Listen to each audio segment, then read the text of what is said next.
শুভ সকাল। শীতের স্নিগ্ধ সকালে সকলকে জানাই শুভেচ্ছা।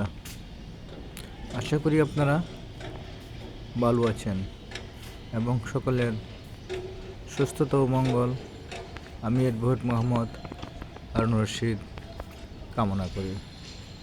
সকালে ঘুম থেকে উঠে হালকা ব্যায়াম করা, হালকা হাঁটাহাঁটি করা স্বাস্থ্যের জন্য খুবই উপকারী। অন্যদিকে গাছপালা বা গ্রিনারি থেকে যে ফ্রেশ অক্সিজেন আসে, সকালবেলা ঘুম থেকে উঠে আমরা যদি সেই অক্সিজেন গ্রহণ করি তাহলে আমাদের মন এবং দেহ উভয়টাই ভালো থাকবে।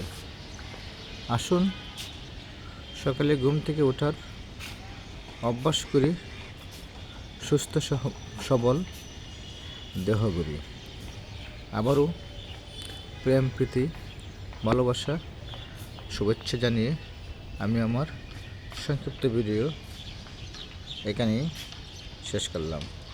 আল্লাহ হাফেজ।